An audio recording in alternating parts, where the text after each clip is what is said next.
नमस्ते। आप सभी को धनतेरस की ढेर सारी शुभकामनाएं। आज हम गृह प्रबंध के बारे में पढ़ने जा रहे हैं, जो कि हमारा एक कह सकते हैं कि एक तरह से हमारा ये बुक है गृह प्रबंधन, जिसमें एक टॉपिक है गृह प्रबंधन। ठीक, गृह प्रबंधन से ही यह तात्पर्य होता है कि घर को किस तरह एक मैनेजमेंट का कार्य करेगी, चाहे वो गृहिणी हो या पुरुष हो या बालक हो या बालिका हो। ठीक है, उस घर को या घर हो या ऑफिस हो या कहीं भी हो, उसे हम सुचारू रूप से चलाने के लिए एक कुशल गृह प्रबंधन का आवश्यक होता है, जिसे हम गृह प्रबंधक भी कहते हैं, जिसे हम प्रबंधक के नाम से भी कहते हैं, जिसे हम प्रबंधक के नाम से भी कह सकते हैं। ठीक है, तो जैसा कि आप इसमें देख सकते हैं, मैंने एक छोटा सा लिखा है आपके लिए। गृह प्रबंधन यानी कि मानसिक प्रक्रिया। गृह प्रबंधन जो होता है वह एक मानसिक प्रक्रिया होती है।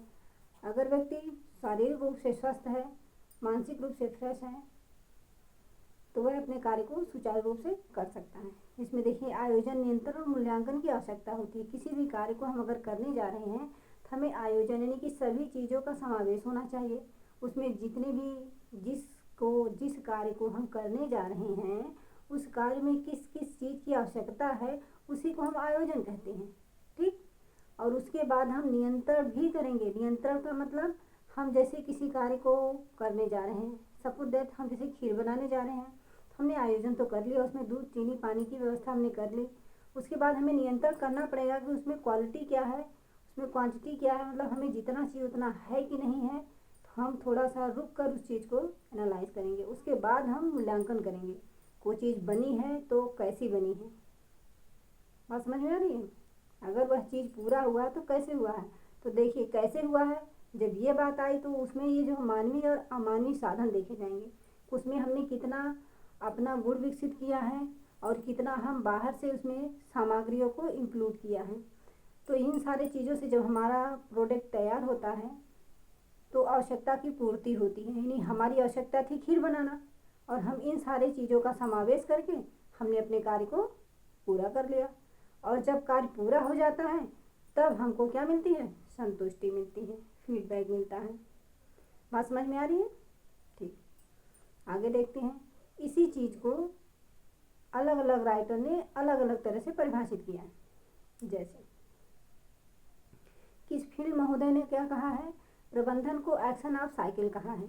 ठीक, पी देवदास ने गृह प्रबंध को बांध के रूप में कहा। बांध के रूप में, जिस तरह बांध एक पुल बनाने के लिए, बांध बनाने के लिए उसमें मिट्टी, बालू, तमाम सारी मटेरियल की आवश्यकता होती है, उसी तरह से शिक्षा के क्षेत्र में प्रबंधन के कार्य को करने के लिए ज्ञान, कुशलता, बुद्धि, हर एक चीज़ की आवश्यकता होती है। तभी एक मैनेजमेंट जो है कार्य को अपनी अच्छी तरह से संभाल सकता है।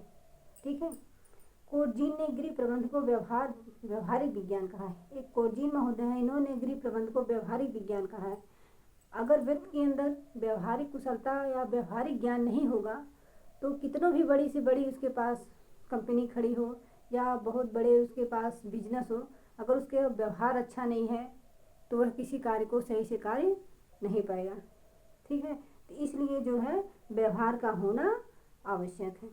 ठीक है, उसके बाद देखिए गृह प्रबंध के चरण होते हैं: आयोजन, नियोजन, नियंत्रण, मूल्यांकन। ठीक, इसको हम बाद में देखेंगे। चलते हैं ग्रास एवं कैंडल के आयोजन के चरण में। इसमें देखिए समस्या को परिभाषित करना होता है, विकल्पों को ढूंढना होता है, विकल्पों पर उपयोगिता अनुसार विचार करना होता है, संभावित हल का चयन या उपयुक्त विकल्प होता है, उत्तरदायित्व को स्वीकारना होता है। ठीक, आयोजन के प्रकार होते। आयोजन देखिए, जब हम इन सारी चीज़ों को करेंगे तो हमें आयोजन की आवश्यकता पड़ेगी। आयोजन के दो प्रकार होते हैं, दीर्घकालीन, एक अल्पकालीन। हमारी छोटी छोटी आवश्यकताएं जो होती हैं, ये बहुत बड़ी आवश्यकता बनती है। हम छोटी छोटी पूंजी को एकत्रित करते हैं और एक दिन हमारी बड़ी पूंजी होती है। वही अल्पकालीन दीर्घकालीन के ऊपर डिपेंड होता है। जैसे शादी विवाह हुआ, बच्चों की पढ़ाई हुई, ये दीर्घकालीन में आएगा। तो हम पढ़ाई कब करेंगे? पहले हम उसे छोटे छोटे क्लासों में पढ़ाते पढ़ाते फिर तो एक दिन हमारा लक्ष्य होगा कि हम डॉक्टर बनेंगे, इंजीनियर बनेंगे, वकील बनेंगे, है ना। तो ये हमारे दीर्घकालीन के ऊपर डिपेंड होगा, अल्पकालीन की योजनाएं।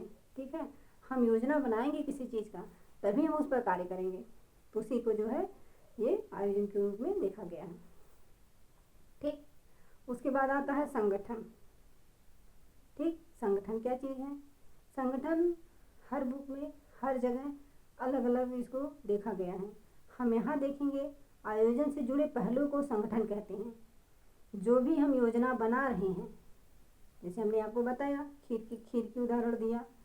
ठीक, तो खीर जो बना रहे हैं, खैर छोड़िए उसको, हम एक बच्चे को ले रहे हैं, बच्चे को हम अगर पढ़ा रहे हैं तो उसमें जो है वो बच्चा पढ़ रहा है तो उसकी छोटी छोटी रिक्वायरमेंट हम पूरी करेंगे तभी तो एक दिन जो है संगठन बनेगा कि हाँ इस चीज़ को हमें करना चाहिए। उसे क्या बनना है वो बाद में उसे डिसाइड करेगा अपनी आवश्यकताओं को देखते हुए। ठीक है, निगिल एवं डार्सी के अनुसार यह एक ऐसा यंत्र है जिसके समान जो योजना को इच्छित परिणाम तक पहुंचाते हुए दिशा प्रदान करता है। ठीक, इसमें क्या कहा गया है? यह एक ऐसा यंत्र है जिसके समान जो योजना को इच्छित परिणाम तक पहुंचाते हुए दिशा प्रदान करता है। उसे क्या कहते हैं? नियंत्रण कहते हैं। ठीक, नियंत्रण का कार्य है कि किए गए कार्य को माप द्वारा नियंत्रण। निकिल एवं डार्सी ने कहा है संगठन को हम ऐसी उपयुक्त प्रक्रियाओं में रूप में परिभाषित कर सकते हैं जो कि व्यक्ति एवं अन्य साधनों तथा नेतृत्व एवं दायित्वों के माध्यम से उपयुक्त संबंध स्थापित करता है। ठीक है, आगे हम देखते हैं मूल्यांकन क्या चीज़ है। व्यवस्था चरण का अंतिम चरण होता है। व्यवस्थापन चरण का अंतिम चरण होता है क्या? मूल्यांकन। बात समझ में आ रही? मूल्यांकन जो है व्यवस्थापन चरण का अंतिम चरण होता है। यानी हम सभी कार्य को करने के बाद हम क्या करते हैं? अपने कार्य का मूल्यांकन करते हैं कि हमें फीडबैक मिला तो ठीक है कि नहीं है, हमने जो कार्य किया वो सही है कि नहीं है। जांच करने की प्रक्रिया मूल्यांकन कहलाती है। ठीक, मूल्यांकन के प्रकार, मूल्यांकन कई प्रकार के होते हैं। जिस तरह से कार्य होता है उसी तरह से उसका मूल्यांकन किया जाता है, उस स्थान पे उस आवश्यकता को देखते हुए। ठीक, एक होता है सर्वोपरि मूल्यांकन जो ऊपर मूल्यांकन किया जाता है। दूसरा होता है सविस्तार मूल्यांकन जो अंदर से लेके बाहर तक का मूल्यांकन किया जाता है। जैसे हम किसी कार्य को कर रहे हैं तो हम जहाँ से शुरुआत किए हैं और जहाँ तक अंत हुआ है हम इन सारी चीज़ों को ध्यान में रखते हुए करेंगे। तो ऐसे ही मूल्यांकन को क्या कहते हैं? सविस्तार मूल्यांकन कहते हैं। सापेक्ष मूल्यांकन होता है, सापेक्ष मूल्यांकन भी उसी तरह होता है और निरपेक्ष मूल्यांकन होता है। ठीक है, हम इन सारी चीज़ों के बारे में हम आपको डिटेल में डिस्कशन करेंगे। आज के लिए हम यहीं तक विराम देते हैं।